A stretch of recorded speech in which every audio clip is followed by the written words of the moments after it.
Puji Tuhan, senang dapat kembali dengan saudara dalam program Founder Pastor Dex episode keempat. Shalom bagi kita semua.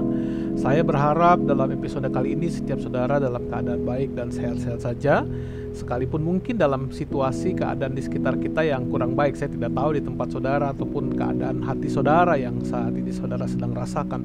Tapi saya berdoa dan saya berharap setiap saudara terus melimpah dalam sukacita, melimpah dalam ucapan syukur kepada Tuhan, sekalipun dalam situasi ataupun dalam keadaan yang kurang baik menurut kacamata kita.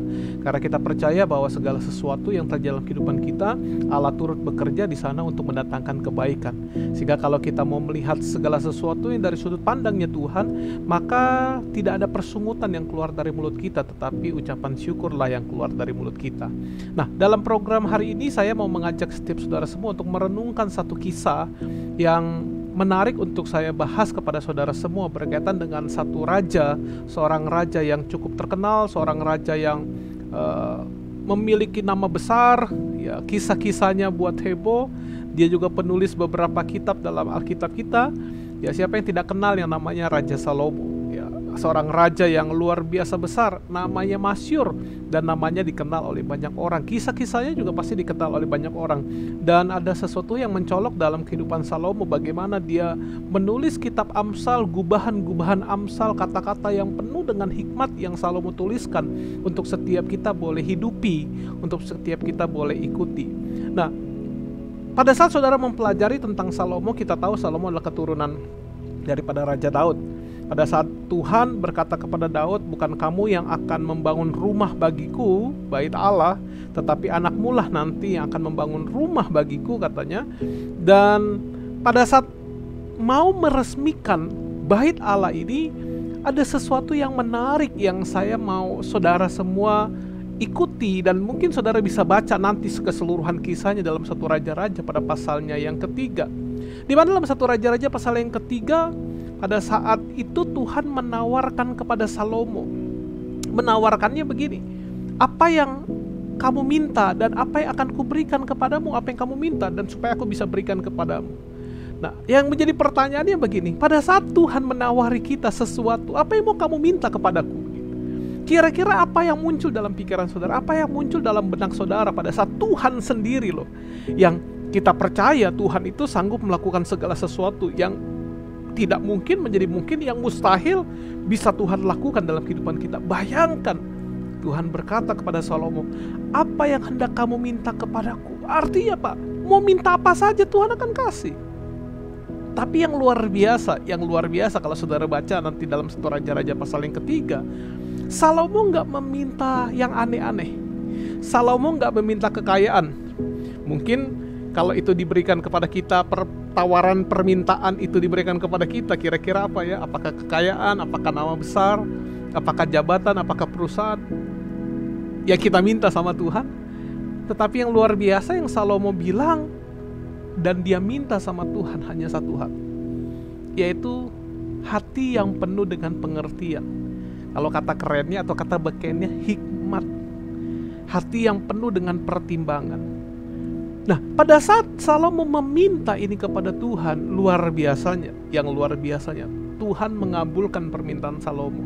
Seperti yang dapat kita lihat di dalam satu Raja-Raja pada pasal yang ketiga ayat yang ke-11, saya tidak bisa baca semuanya, tapi dalam ayat yang ke-11 saya katakan begini, dalam tulisannya, firman Tuhan. Jadi berfirmanlah Allah kepadanya, oleh karena engkau telah meminta hal yang demikian dan tidak meminta umur panjang atau kekayaan. Wah, luar biasa. Tidak meminta umur panjang. Biasanya kan kalau kita minta sesuatu sama Tuhan, ada satu yang permintaan yang utama yang sering kali kita ucapkan, apalagi pada saat ulang tahun ya. Saya pengen umur panjang. Makanya pada saat acara ulang tahun pasti ada selalu lagu yang berkata panjang umurnya, panjang umurnya, panjang umurnya serta mulia. Kenapa? Karena setiap kita ingin panjang umur. Tetapi luar biasa pada saat Salomo ditawari oleh Tuhan, apa yang hendak kuberikan kepadamu, mintalah kepadaku. Salomo tidak meminta umur panjang. Makanya Tuhan katakan, karena engkau telah meminta hal yang demikian dan tidak meminta umur panjang atau kekayaan. Siapa yang tidak ingin kaya? Semua ingin kaya. Semua ingin berusaha, bahkan Tidak heran demi kekayaan banyak orang melakukan hal-hal yang di luar apa yang Tuhan mau. Dikatakan, atau nyawa musuhmu melainkan pengertian untuk memutuskan hukum, maka sesungguhnya aku melakukan sesuai dengan permintaanmu itu. Perhatikan baik-baik firman Tuhan katakan, sesungguhnya aku memberikan kepadamu hati yang penuh hikmat dan pengertian, sehingga sebelum engkau tidak ada seorang pun seperti engkau, dan sesudah engkau tidak takkan bangkit seorang pun seperti engkau. Dan juga apa yang tidak kau minta, ini luar biasanya, yang tidak Salomo minta loh, aku berikan kepadamu apa yang ditambahkan Tuhan, baik kekayaan maupun kemuliaan, sehingga sepanjang umurmu takkan ada seorang pun seperti engkau di antara raja-raja. Ini luar biasa. Pada saat Salomo minta sama Tuhan, di mana Tuhan menawar dia, apa yang mau ku berikan kepadamu? Salomo gak minta yang aneh-aneh, Salomo gak meminta materi, Salomo gak meminta hal-hal yang duniawi. Tapi yang Salomo mintanya satu, pengertian, hikmat, hati yang penuh dengan pengertian, dan Tuhan memberikannya. Bahkan yang luar biasa, yang di sana dikatakan, bukan hanya apa yang Salomo minta diberikan, tapi yang tidak Salomo minta pun Tuhan berikan. Wow. Siapa sih yang tidak mau pada saat kita minta sama Tuhan, mintanya satu, dikasihnya tiga. Mintanya satu, tapi dikasihnya bermacam-macam. Wah, pasti kita senang dan mengucap syukur. Makanya dalam satu Raja-Raja pada pasal yang keempat, ayatnya yang ke-29 dikatakan begini, dan Allah memberikan kepada Salomo hikmat dan pengertian yang amat besar serta akal yang luas seperti dataran pasir di tepi laut, sehingga hikmat Salomo melebihi hikmat segala Bani Timur dan melebihi segala hikmat orang Mesir.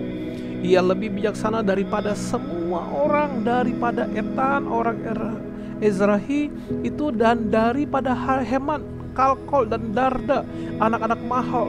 Sebab itu ia mendapat nama di antara segala bangsa sekelilingnya. Ini yang luar biasa. Salomo gak minta yang macam-macam, Salomo hanya meminta hikmat, dan Tuhan benar-benar menjawab doa Salomo. Hikmat ini menjadi satu hal yang penting. Makanya kalau saudara ikuti khotbah saya, saudara bisa cari di sini, di channel ini. Ya, di bulan Juli saya mencokotbahkan kepada saudara semua mengenai hikmat. Pentingnya hikmat dalam kehidupan orang percaya, pentingnya hikmat dalam kehidupan kita. Bahwa hikmat itu yang menjadi sebuah pegangan bagi kita dalam menapaki atau menjalani hidup kita hari lepas hari. Karena setiap hari kita diperhadapkan dengan berbagai macam persoalan, berbagai macam masalah. Dan bagaimana cara menyelesaikan masalah? Seringkali banyak orang Kristen yang hanya berkata, pokoknya pada saat ada masalah, selesaikan semua dengan iman, percaya saja, semuanya selesai. Padahal seringkali Tuhan memberikan kepada kita tanggung jawab untuk menjalani kehidupan, untuk menyelesaikan setiap persoalan menurut hikmat yang Tuhan berikan kepada kita. Makanya pada saat Salomo ditawari oleh Tuhan, apa yang kau minta kepadaku? Dia tahu bahwa dia akan menghadapi banyak persoalan, dia akan menghadapi rakyatnya yang penuh dengan berbagai macam persoalan, yang penuh dengan berbagai macam kebutuhan yang mungkin suatu saat diperhadapkan kepada Salomo. Makanya Salomo gak meminta yang aneh-aneh, dia tidak minta yang macam-macam. Yang dia mintanya satu, yaitu hikmat. Tapi yang luar biasa, Tuhan tidak hanya memberikan hikmat, tapi Tuhan memberikan segala-galanya kepada Salomo. Menjadi nama besar, memiliki kekayaan yang berlimpah. Ya mungkin kalau kita mau banding-bandingkan kekayaannya sampai dengan hari ini, belum ada orang yang bisa menandingi kekayaan daripada Salomo. Ini luar biasa. Setiap kita sebagai orang percaya, kita perlu hikmat. Kita perlu hikmat dalam hidup ini.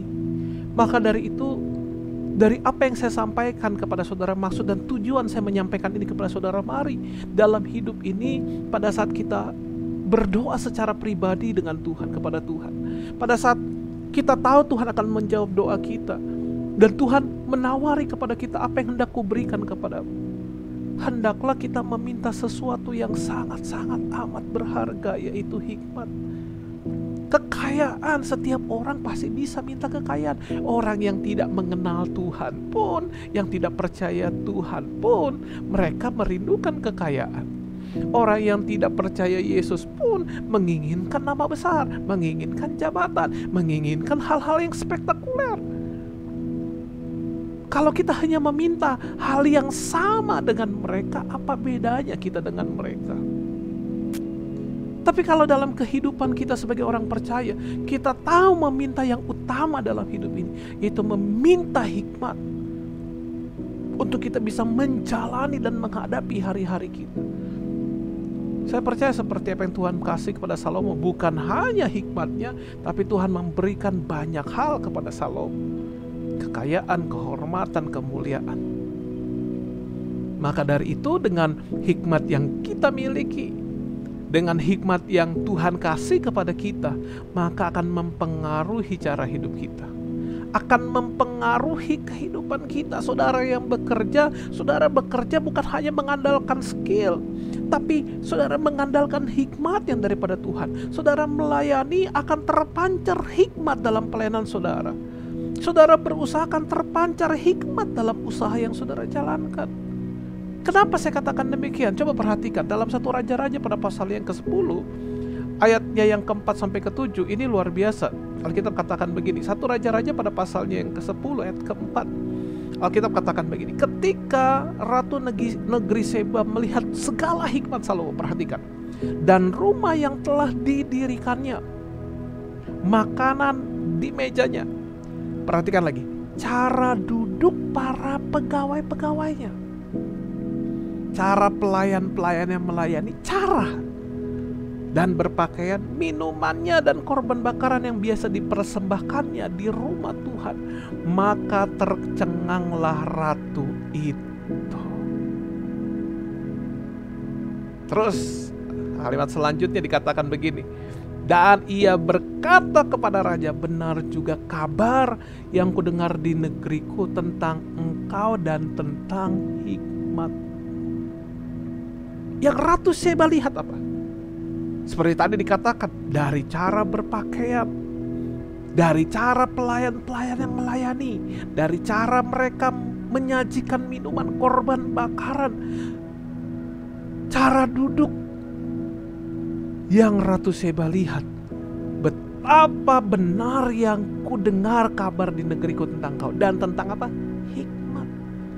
Jadi antara hikmat dengan apa yang dilakukan itu berbanding lurus. Makanya orang yang berhikmat akan nampak dari cara hidupnya, dari cara dia melayani, dari cara dia berbisnis, dari cara dia bekerja, dari cara dia melakukan segala sesuatu, dari cara dia makan. Akan nampak orang tersebut berhikmat atau tidak. Makanya penting bagi setiap kita, saudara bekerja. Mungkin saudara bilang, Pak, saya pekerjaan saya biasa kok. Yang penting saya sudah tahu tugas saya, job desk saya apa, saya kerjakan sesuai dengan SOP yang ada. Saya hanya mau katakan kepada kita, bukan hanya seperti itu. Justru dengan hikmat yang Tuhan beri kepada saudara, dalam pekerjaan saudara akan terlihat dan nampak apakah benar-benar ada hikmat di dalam pekerjaan saudara. Sehingga saat orang melihat hasilnya, orang melihat apa yang saudara lakukan dalam pekerjaan, bukankah pada saat kita terlihat baik, performa kita bagus, justru promosi itu akan lebih banyak kita dapatkan. Sama seperti yang Salomo alami. Kenapa dia bisa menjadi kaya raya?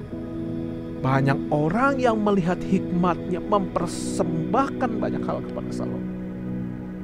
Seharusnya inilah yang kita minta sama Tuhan. Inilah yang harus kita utamakan pada saat kita mau berkata sama Tuhan, Tuhan, saya rindu Tuhan memberikan sesuatu kepada saya. Tapi apa yang kita mau minta? Saya mau mengajak kita hari ini, mintalah hikmat menjadi prioritas pertama kita. Jadikan hikmat menjadi kata pertama yang muncul pada saat kita mau minta sesuatu sama Tuhan. Maka dengan hikmat kita, hikmat yang Tuhan berikan kepada kita, akan nampak, akan terlihat dari cara hidup, dari cara kita bekerja, dari cara kita melayani, dari cara kita berusaha. saudara menjalankan usaha benar atau tidak, saudara menjalankan usaha main-main atau tidak, semua akan nampak dan terlihat. Makanya benarlah seperti apa yang Tuhan katakan dalam Matius 5. Hendaknya terangmu bercahaya depan semua orang, sehingga setiap mereka yang melihat perbuatanmu. Ciri kehidupan orang Kristen akan nampak dari perbuatannya, akan nampak dari tingkah lakunya, akan nampak dari apa yang dia lakukan, baik dalam pekerjaan, baik dalam studinya, baik di dalam usahanya, baik di dalam pelayanannya, apalagi dalam pelayanan di gereja. Semua akan nampak. Maka itu mari sama-sama hari ini, pada saat kita mau meminta sesuatu sama Tuhan, mintalah yang paling utama, mintalah sesuatu yang benar-benar hal tersebut adalah yang paling prioritas. Dan saya mau katakan seperti Amsal 3 ayat 13, hikmat itu lebih berharga daripada emas, daripada perak. Ia lebih berharga daripada permata. Orang yang memiliki hikmat, dia memiliki kekayaan yang sebenar-benarnya. Bukan berbicara tentang uang, bukan berbicara tentang materi, tetapi kekayaan yang sebenarnya Tuhan berikan kepada kita yang memiliki hikmat. Maka itu doa saya bagi kita semua hari ini, biarlah hikmat Tuhan melimpah selalu atas hidup kita, sehingga setiap kita dipimpin oleh Tuhan dalam perjalanan hidup ini, dalam menghadapi berbagai macam persoalan, melalui berbagai macam masalah yang mungkin Tuhan izinkan terjadi dalam hidup kita. Kita bisa mengatasinya, kita bisa melewatinya, bukan karena kita, tapi hikmat yang Tuhan berikan kepada saudara dan saya. Akhir kata, saya mau mengatakan kepada setiap kita semua, selamat berkarya. Tuhan Yesus selalu memberkati kita semua.